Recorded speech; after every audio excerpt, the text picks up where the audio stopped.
અમે કયા આધારે ઘર નિર્વાહ કરીશું અને ઘરે જઈને અમે શું મોડું બતાવીશું કે અમે અમને છૂટા કર્યા છે.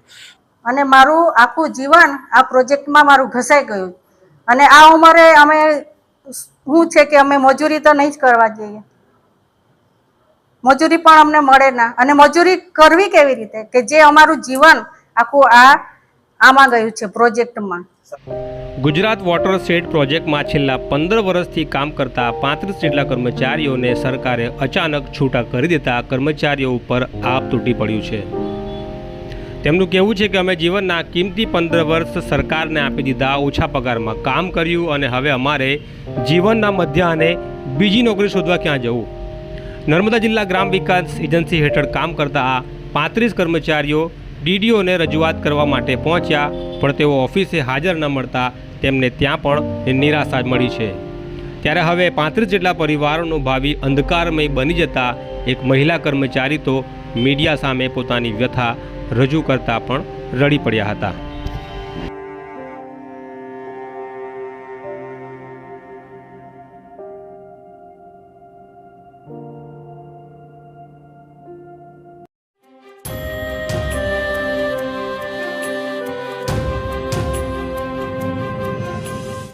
અમે બધા થઈને 35 કર્મચારીઓ છે અને વોટરશેડ પ્રોજેક્ટમાં અમે કામ કરતા હતા. અને આજે અમને રિવ્યુ મિટિંગ છે, ડીડીઓ સાહેબે બોલાવ્યા છે, એવી રીતે મિટિંગમાં અમને બોલાવ્યા અને પછી અમને તાત્કાલિક કવરમાં અમને લેટર આપ્યો. અમને તો ખબર પણ નથી કે અમને છૂટા કરી રહ્યા છે એમ. હવે જે હું તો ખુદ છેલ્લા 25 વર્ષથી પ્રોજેક્ટમાં જોડાયેલી છે, 2001થી, અને મારું આખું જીવન આ પ્રોજેક્ટમાં મારું ઘસાઈ ગયું અને એકદમ ઓછા પગારમાં કે 10,000 પગાર હતો અમારો, પછી ઇન્ક્રીમેન્ટ છૂટ્યું. હવે બધાનો અલગ અલગ પગાર છે.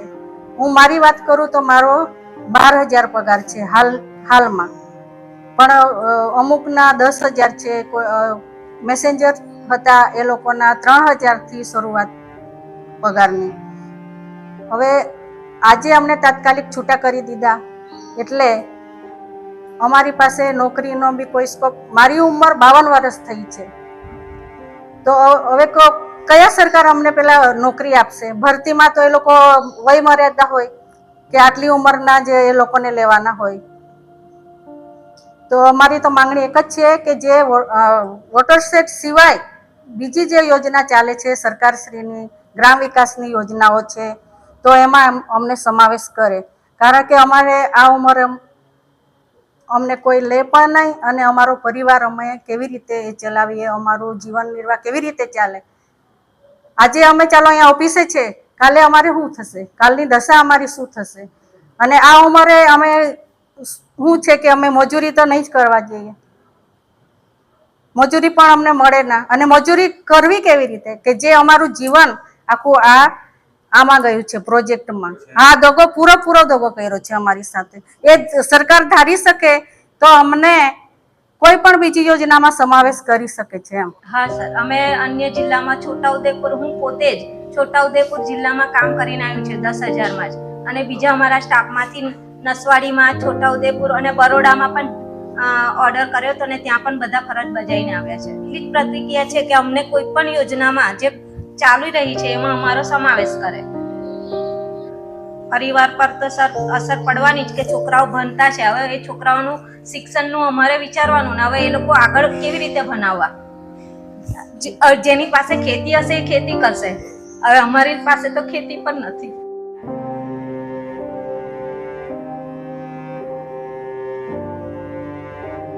અમે વોટરશેડ ડિપાર્ટમેન્ટમાં કામ કરતા હતા અને હું 9-10થી ભરતી થયેલો છું. અત્યારે મને 17 વર્ષ રનિંગ ચાલે છે અને 17 વર્ષમાં પગાર પણ અમારો એકદમ નાનો, અને ખરેખર તો પગાર નાનામાં અમે કઈ રીતે ઘર ઇન્વોલ્વ કર્યું છે તે અમે જ જાણીએ છીએ. 12,000 પગારમાં અમારા લગભગ 7 મેમ્બર સાથે અમારે ઘર ચલાવ્યું છે. અત્યારે અમને ઓચિંતે રિવ્યુ મિટિંગ છે ડીડીઓ સાહેબનું, આવી રીતે સૂચના મળી અને અમે આવ્યા તો બંધ કવરમાં અમને રાજીનામાના લેટર મળી ગયા છે તો છૂટા કરવાના. તો અમે કયા આધારે ઘર નિર્વાહ કરીશું અને ઘરે જઈને અમે શું મોડું બતાવીશું કે અમને છૂટા કર્યા છે. એટલે ખરેખર અત્યારે અમારા મેમ્બરોને ભરણ પોષણ કરવાનું અમને ઘણી મુશ્કેલી પડશે અને અમે કઈ રીતે અત્યારે અમને મજૂરી કરવા માટે પણ વિકલ્પ નથી, કેમ કે અમે તીકમ પાવડો લઈને જઈ શકીએ નહીં.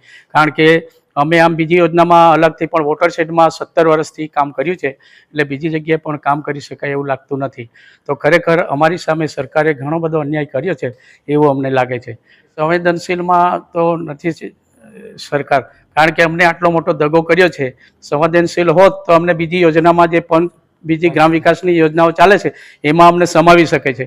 કારણ કે અમે અમારા જે વોટરશેડનો સ્ટાફ છે એ અમને પ્રધાનમંત્રી આવાસમાં, નરેગામાં બધામાં જ કામ કરી ચૂકેલી છે, અનુભવી છે. તો અમને જોઈએ તો આમાં પ્રોજેક્ટ બંધ થયા એવું કહેવા માગે છે, પણ ખરેખર અમને અલગથી બીજી યોજનામાં પણ સમાવી શકે છે. કારણ કે અમારો પગાર એકદમ નાનો, 12,000 પગારમાં શું લેવાનું. મોંઘવારીમાં તો અત્યારે મોંઘવારીમાં જોવા જઈએ તો 10-12 હજાર કશું જ નથી. છતાં બી અમે અમારી રીતે મહેનત કરીને અમે 6-7 મેમ્બરો આ ઘર નિર્વાહ કરી શકીએ છીએ. માંગણી તો એવું છે કે અમને જે જૈસે છે એવી રીતે રાખે ને અમારો બાકીનો સમય પિરિયડ પૂર્ણ કરે સરકાર, એવી અમે માંગ કરીએ છીએ. આ લોકોએ કાલે મેસેજ આવ્યો કે ડીડીઓ સરે એ રિવ્યુ મિટિંગ રાખી છે, તમામ સ્ટાફે બિનચૂક ડીડીઓ મિટિંગમાં હાજરી આપવાની છે એમ કરીને મેસેજ કરીને બોલાવ્યા અને અહીંયા આવ્યા ને નિયામક સાહેબના ચેમ્બરમાં ગયા ને કવર આપી દીધું. એમાં તો છૂટા કરવાનો ઓર્ડર નીકળ્યો.